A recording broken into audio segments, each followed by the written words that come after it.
Hello, guys. Welcome back to another election prediction. This time it's the 2022 House races. And honestly, I built this map based on estimates from 538's redistricting model. Plus, I just looked at like some of the maps there, and I kind of made my own estimates and what the last few states are going to be like Pennsylvania and New York.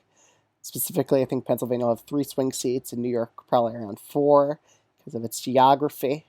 So yeah, this is what I think there will be 39 swing seats in the House elections, and we're going to go through each and every state, and I'm going to make a prediction on what the House makeup will probably be after the 2022 House elections. So let's go to the map where I make the predictions. All right, first things first. I think the Democrat will probably easily that in the swing state there she'll probably win re-election. Same with Oregon; it kind of leans Democratic, that swing seat. However, in the state of California, I think the Republicans are going to sweep the swing states here, and they'll probably carry them. In the state of Nevada, I think the Republicans are going to do pretty well in this state. They'll probably sweep the House seats here because the Democrats kind of did a bit of a dummy mander here, which will probably cause them to lose those 2 House seats. I mean, they're only up by like D+2 seat, D+4. I think the Republicans are going to do extremely well there. Probably flip those seats. In the state of Arizona, I expect the Republicans to probably easily win every swing seat there based on their current Republican advantage. In the state of New Mexico, the Democrats actually did quite a good gerrymander here. I mean, it is 2 competitive toss-up seats, but they lean Democratic by +4 and +5. I think they'll narrowly hold both those swing seats. In the state of Colorado, the swing seat actually leans Republican by 3 points, so I expect them to easily win there. It'll be quite close, though. It'll probably be one of the closer House elections. In the state of Texas, that House seat's even, but it's going to probably be a Republican advantage come 2022, so I'm going to give it to the Republican.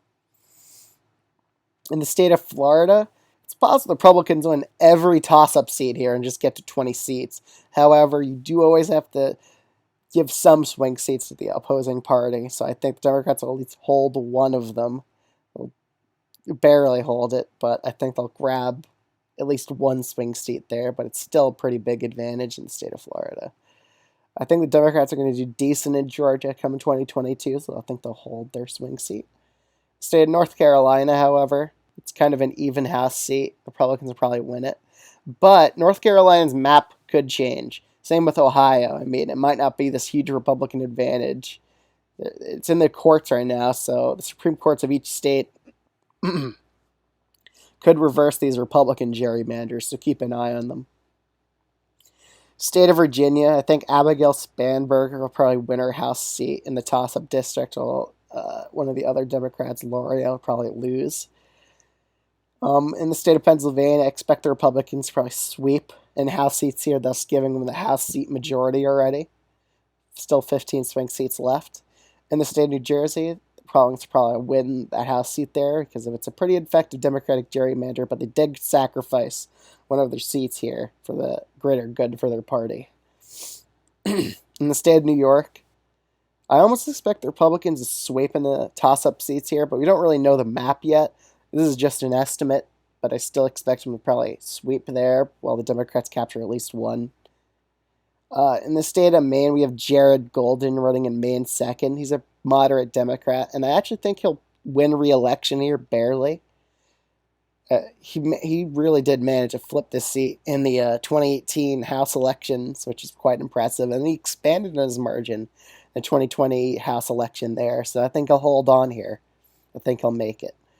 In the state of Ohio, the Republicans probably flip those 2 seats or hold those 2 seats. But Ohio's map could change because of the Supreme Court in Ohio. They could just change the map and order them to redraw it to make it more fair towards Democrats. In the state of Michigan, it has 3 toss-up seats because of the independent commission here. They made it a little bit more fair in Michigan, which is most states should adopt the independent commissions. I think it'll be a really good way of ensuring competitiveness in the maps and prevent gerrymandering.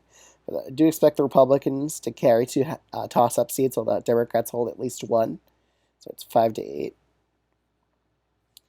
In the state of Illinois, there is 1 toss-up seat, and I think the Republicans will probably carry it because of their current advantage going into 2022.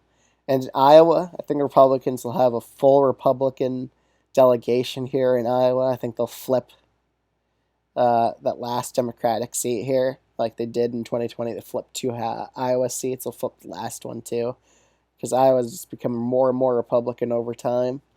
And Nebraska's second probably easily go to Republican because redistricting actually made this district become 3 points more Republican. So that's my 2022 House election prediction. Let me know what you think in the comment section below. Like, comment, subscribe, and I'll see you guys in the next video. Peace out, guys.